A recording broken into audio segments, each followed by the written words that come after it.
जब देश में वन नेशन वन इलेक्शन हो सकता है तो वन नेशन वन एमएसपी क्यों नहीं हो सकती?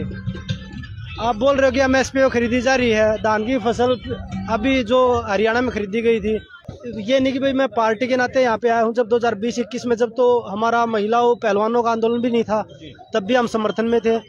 और जब महिला खिलाड़ी थी, जब इनके सांसद बोल रहे थे कि भाई ये पॉलिटिक्स कर रहे हैं, आपस में लड़ा के राज्य का और देश का माहौल कैसे खराब करे, ऐसे वो बयान दे रहे हैं। उसके बाद उन्होंने यू टर्न भी ले दिया बहुत जल्दी। उन्होंने देखा कि भाई हर जगह आपका विरोध हो रहा है, हर जगह आपने जो बोला, क्योंकि तथ्य की बात तो बोलते ही नहीं। पहुंच चुके हैं बजरंग जी, आज ज्ञापन सौंपा जा रहा है और तमाम प्रदेश भर के हर हिस्से में आज ट्रैक्टर मार्च जगजीत सिंह डल्लेवाल के समर्थन में निकाला जा रहा है। क्या कुछ कहेंगे? देखो, बिल्कुल सभी को आना चाहिए, क्योंकि जगजीत सिंह डल्लेवाल जी हम सब के लिए कुर्बानी दे रहे हैं। उनका कोई निजी स्वार्थ नहीं है, वो सिर्फ ये है कि किसानों को उनका हक मिले।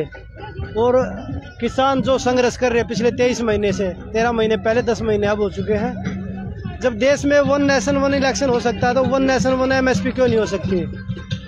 आप बोल रहे हो कि एमएसपी खरीदी जा रही है। धान की फसल अभी जो हरियाणा में खरीदी गई थी, 2400 रुपये एमएसपी इन्होंने दी थी। उसके बाद 1800-1900 रुपये धान खरीदा जा रहा है और उसके ऊपर सरकार छाती पीट रही कि हमने एमएसपी पे खरीद रहे हैं। 24 फसलों पे सरकार का ही एमएसपी दे रहे हैं हम लोग। 24 फसल हरियाणा में होती हैं? मैं आपसे पूछना चाहता हूँ, आप भी हरियाणा से ही हैं।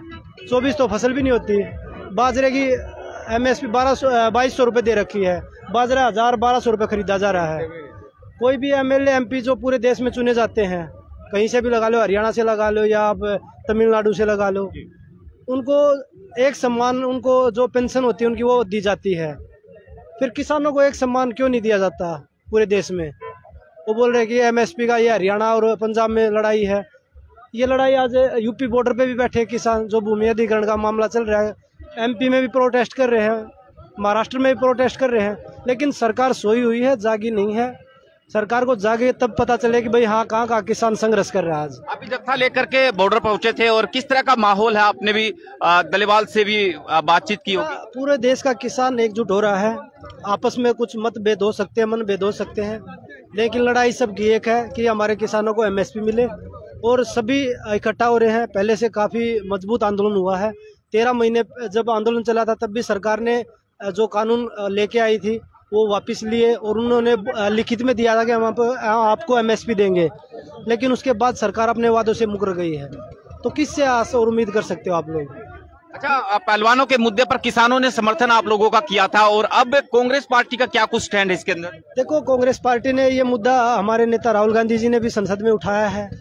और ये नहीं कि भाई मैं पार्टी के नाते यहाँ पे आया हूँ। जब 2020-21 में जब तो हमारा महिलाओं पहलवानों का आंदोलन भी नहीं था, तब भी हम समर्थन में थे। और जब महिला खिलाड़ी थी, जब इनके सांसद बोल रहे थे कि भाई ये पॉलिटिक्स कर रहे हैं, महिलाओं की बारी आती है तो ये पॉलिटिक्स घुसा देते हैं या जात पात घुसा देते हैं। किसानों की बात आती है तो खालिस्तानी बना देते हैं, उग्रवादी बना देते हैं। तो सरकार का काम सिर्फ यही है कि काटो बांटो, इनको आपस में लड़ाओ और अपनी फूट डालो, राजनीति करो। वो काम अभी सरकार कर रही है। एक अंतर्राष्ट्रीय पहलवान को आज इस हरियाणा में ट्रैक्टर चलाना पड़ गया, तो क्या हो गया इस? देखो, मैं पहलवान होने से पहले किसान का बेटा हूँ। ट्रैक्टर मैंने पहले भी चलाया है, ये नहीं कि भाई मैंने आज ही चलाया है। लेकिन बड़ा दुर्भाग्य है कि किसान का जो आज पूरे देश का किसान आज रोड पे खड़ा है और उसके बाद उसको फसलों का एक मिनिमम प्राइस मांग रहे हैं।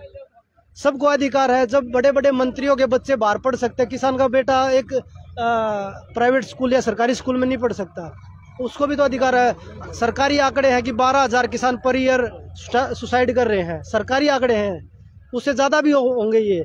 अगर हम प्रतिदिन लगाए तो 30-35 आदमी जो किसान है वो डेली सुसाइड कर रहा है। तो उसको रोकने का काम सरकार का है। लेकिन सरकार क्या कर रही है? सरकार अपने बड़े बड़े भाषण दे रही है, अपने बड़े बड़े उद्योगपति दोस्तों को अपना पूरा पैसा लुटा रही है देश का। लेकिन किसान को लाठी डंडे और आंसू गैस के गोले ही मिल रहे हैं। आखिरी सवाल लेंगे। राज्यसभा सांसद रामचंद्र जांगड़ा का आपने बयान सुना होगा, विवादित बयान था कि जो जहां पर आंदोलन चला 700-750 के आसपास लड़कियां वहां से गायब हुई। क्या कुछ प्रतिक्रिया आपकी? मुझे लगता है कि रामचंद्र जांगड़ा एक हमारे बड़े भी हैं, एक बुजुर्ग भी हैं, लेकिन मुझे लगता है कि उनका दिमागी संतुलन ठीक नहीं है। उन्होंने जो बयान दिया है, जो बोला है, वो आपसी भाईचारा खराब करने के लिए, क्योंकि भाजपा की नीति यही है कि फूट डालो राज करो। वो आपस में भाईचारा खराब करके आपस में लड़ा के राज्य का और देश का माहौल कैसे खराब करे, ऐसे वो बयान दे रहे हैं। उसके बाद उन्होंने यूटर्न भी ले दिया बहुत जल्दी। उन्होंने देखा कि भाई हर जगह आपका विरोध हो रहा है, हर जगह आपने जो बोला है, क्योंकि तथ्य की बात तो बोलते ही नहीं, मुद्दे की बात कोई नहीं करते, चाहे वो रामचंद्र जांगड़ा चाहे और कोई उनके नेता है बीजेपी के। ने बोला था कुछ सबूत है तो दे, हमें पेश करें। तो वही चीज है ना कि वो तथ्य पे नहीं बोलते, वो सिर्फ हवा में बातें करते देश का माहौल, प्रदेश का माहौल खराब करने के लिए। तो वही नीति उनकी चल रही है। बहुत बहुत शुक्रिया। तो देखिए कि यहाँ पर अब जो है जत्था पैदल मार्ग जो है इसरा पहुंच चुका है। यहाँ पर शमशेर अब किसी भी प्रकार के दर्द से क्यों होना परेशान, जब ऑर्थो चार्ज कैप्सूल हो आपके पास। सभी प्रकार के दर्द में आयुर्वेदिक पद्धति पर आधारित रामबाण इलाज। कबीर औषधालय का ऑर्थो चार्ज ऑयल, कैप्सूल और सिरप आपको देता है तुरंत आराम। अनेक प्रकार के दर्द जैसे sciatica, spondylitis, rheumatic pain, arthritis, lumbar pain, सभी दर्द को दूर करने का रामबाण इलाज 100% आयुर्वेदिक जड़ी बूटियों से बनाया गया ऑर्थो चार्ज कैप्सूल और ऑयल एक बार प्रयोग में अवश्य लाएं। अधिक जानकारी के लिए संपर्क करें।